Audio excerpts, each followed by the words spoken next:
I thought Christmas would bring our family together. Instead, it exposed who really controls it. Everything happened fast. My daughter and her boyfriend Michael had only been together for about 6 months, but they were already talking seriously about marriage. They are both adults and I honestly believe they are going to end up together. This month, Michael had to leave town for job training, so they are doing long distance for a short time. As soon as they are back in the same city, they plan to live together again. Now, I need to explain what kind of man my wife's father is. My father-in-law is a lot to handle. He is a wealthy older white man who has spent his life getting his way. He expects to be listened to, and he does not handle disagreement well. Back in November, my in-laws came to visit our daughter. For reasons no one ever explained, my father-in-law immediately decided he did not like Michael. He never gave a clear reason. He just made up his mind and stuck with it. Personally, I believe it may be because my daughter and Michael moved in together so quickly, or because Michael is a man of color. Our family is white. My father-in-law would never say that out loud, but the feeling is there. Things got complicated when Christmas plans came up. Michael was supposed to spend the holiday with our immediate family at our house. His parents were going to be out of town, and he would have been alone for Christmas.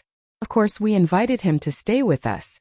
As far as I am concerned, Michael is already part of the family, and we treat him that way. My in-laws live about 2 hours away. Normally, we would spend the night at their house during the holidays. That was the plan before Michael entered the picture. My wife called her father to work out the details. She carefully explained that Michael would be staying with us for Christmas. She also made it clear that she understood it was her parents' choice whether they wanted to include him or not. Honestly, it never crossed my mind that they would say no. But they did. My father-in-law reacted badly. He said he did not want that 24-year-old boy in his house. He did not talk to his wife about it first, even though she actually likes Michael. He simply refused and shut the conversation down. I was proud of my wife for standing her ground. She told her father that Michael would still be staying with us and would still be part of our holiday plans. She also acknowledged that her father had the right to decide who came into his home, and she was not going to force him. She suggested that her parents talk it over privately before making a final decision. Then she offered a compromise.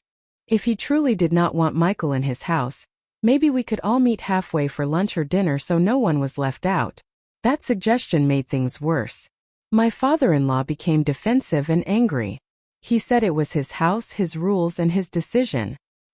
He said he did not need to discuss anything with his wife and that his word was final.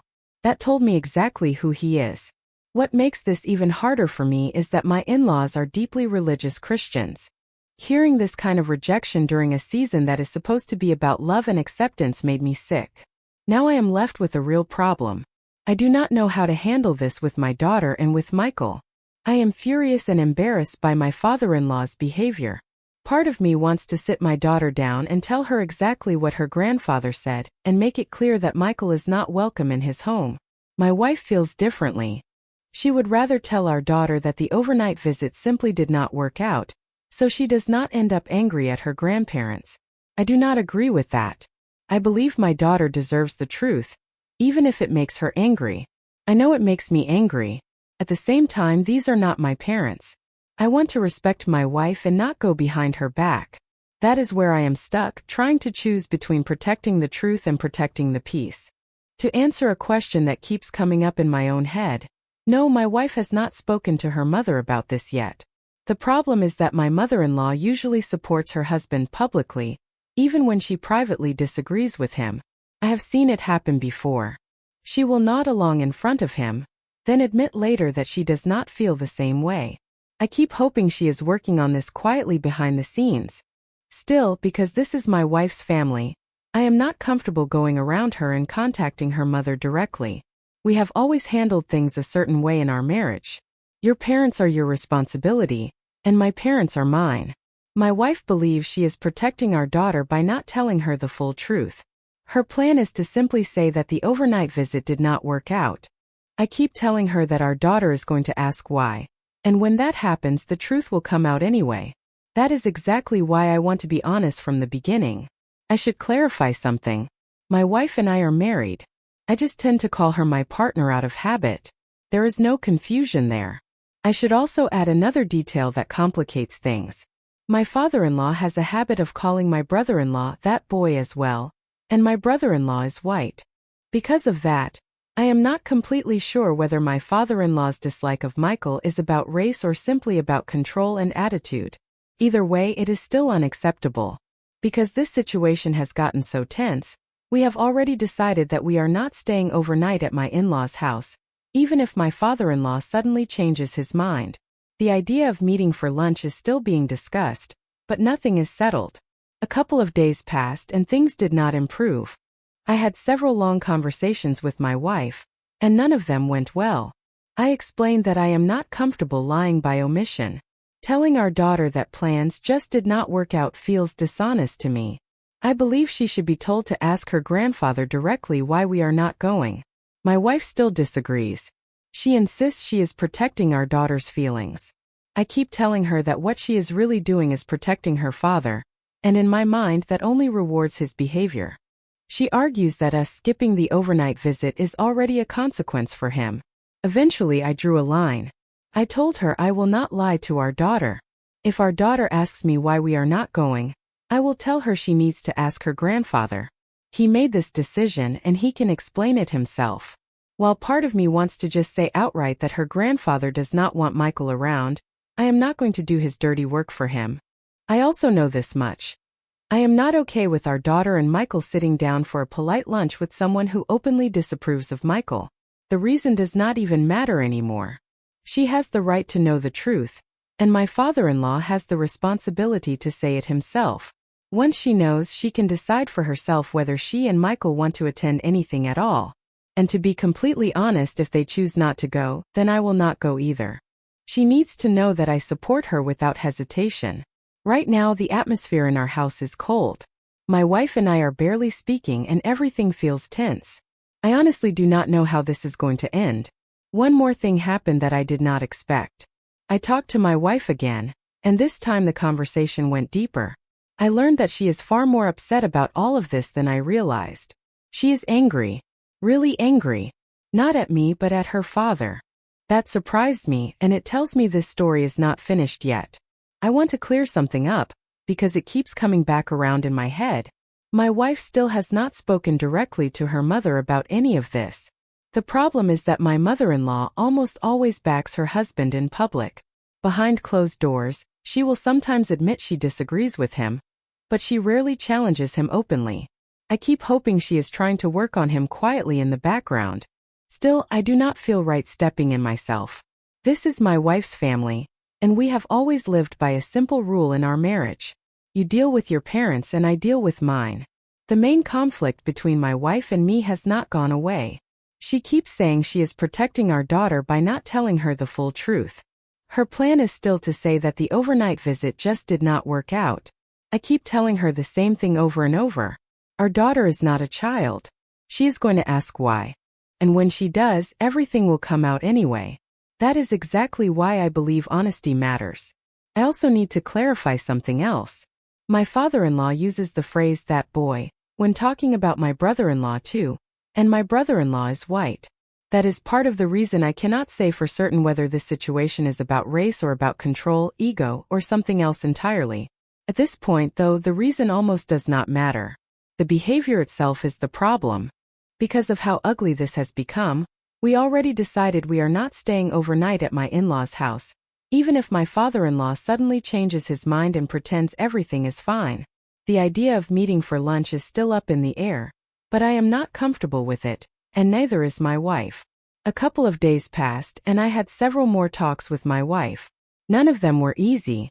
I told her again that I am not okay with leaving out the truth. Saying that plans just did not work out feels like a lie to me. I believe our daughter should be told to ask her grandfather directly why we are not going. My wife still insists she is protecting our daughter. I keep telling her that from where I stand it feels like she is protecting her father instead. In my mind, that only encourages him. She argues that him losing our overnight visit is already a consequence. Eventually, I told her something very clearly. I will not lie to our daughter. If she asks me why we are not going, I will tell her she needs to speak to her grandfather. He made this decision. He should be the one to explain it. I admit, part of me wants to just say it outright. I want to tell her that her grandfather does not want Michael around, but I refuse to do his dirty work for him. If he believes so strongly in his choice, then he can own it. What I do know is this. I am not comfortable with our daughter and Michael sitting across a table, smiling politely, with someone who does not respect Michael. The reason behind it does not matter anymore. She deserves to know the truth, and her grandfather has a responsibility to say it himself. Once she knows, she can make her own decision about whether she and Michael want to attend anything at all. And I will be honest about one more thing. If they choose not to go, then I am not going either. I want my daughter to know that I support her fully, without conditions. Right now, things at home feel cold. My wife and I are tense, and the air between us feels heavy. I honestly do not know how this is going to end. What surprised me most came later. I spoke with my wife again, and this time we went deeper than before. I learned that she is far more upset than I realized. She is angry. Deeply angry. Not at me but at her father. That changed how I see everything. It tells me this situation is still unfolding, and whatever happens next is going to matter for all of us. I was not sure if I was going to update again. It really depended on how the conversations with my daughter and my father-in-law went. Now that those talks have happened, I can finally close this chapter. I will start with the conversation I had with my father-in-law. It was short and for the most part it stayed calm. I began by apologizing for assuming that his use of the word boy meant he had an issue with a man of color dating his granddaughter. I explained that the word is often considered insulting in that context, and that was why I reacted so strongly. He accepted my apology, though I would describe it as reluctant. He explained that he also calls my brother-in-law that boy, and my brother-in-law is white. In his mind, the word simply meant a man younger than himself. I told him that even if he did not intend it as an insult, it could still land that way. That genuinely seemed to surprise him. He asked whether I thought my brother-in-law was offended by it. I asked him a simple question in return. I asked whether he had ever called my brother-in-law that boy directly to his face. The line went quiet. That silence said a lot. I pointed out that if he truly believed it was harmless, there would be no reason not to say it openly. He muttered something about people being too sensitive, but I could tell the point had landed. After that, we moved on. I asked him directly whether Michael was not welcome in his house at all, or if the issue was only staying overnight. That question caught him off guard. He immediately said that Michael was absolutely welcome to visit. He just did not want him staying the night. That was a relief. He then said that when we suggested meeting for lunch so quickly, he never had the chance to suggest a simple daytime visit instead. Looking back, it was a classic case of bad communication on both sides. We ended the call agreeing that meeting at a neutral restaurant this year made the most sense. We would plan better next year. He added, if Michael is still around, which I chose not to respond to. Still, he ended the call by saying he missed us and was looking forward to lunch. Overall, it ended better than I expected. Then came the conversation with our daughter. She actually brought it up herself and asked when we were going to her grandparents' house. My wife and I had already agreed on what to say. We told her we would be meeting halfway for lunch instead of staying overnight. She was disappointed and asked why. As gently as I could, I explained that not everyone feels comfortable having someone they do not know very well stay in their home. Before I could say anything more, she made me laugh by asking if her grandfather was still stuck on the idea of her and Michael living together. That told me she already understood more than we thought. We laughed a little about old-fashioned values and how not everyone keeps up with the times. We talked about how fast-moving relationships can make some people uncomfortable. I reminded her that her mother and I moved just as quickly, and that attitudes can soften over time. I also explained that her grandfather simply did not know Michael very well yet. I shared something from my own past. I told her that I was not allowed to stay overnight with her mother at her grandparents' house until we were engaged either. That seemed to put everything into perspective for her. She laughed and said at least her grandfather was consistent. Before we wrapped up, I made sure she knew one thing very clearly. Her mother and I support her and Michael completely. She smiled and said she already knew that. And that was the end of it. I know some people might expect a dramatic ending. No explosive argument. No family cut off. No secret extremist beliefs uncovered. That just is not what happened here. What really happened was a mix of misunderstanding, poor communication, and some very old-fashioned attitudes. On both sides, if I am being honest, we are still seeing my in-laws. Michael will be coming with us. It just will not be overnight. Things are good between us and our daughter, and things are stable between us and my father-in-law. As for their relationship with each other, we are letting that develop on its own. This will be the final update. The issue is resolved. And with that, I will say this. Merry Christmas to everyone, and I hope you spend it with people who make you feel supported and respected.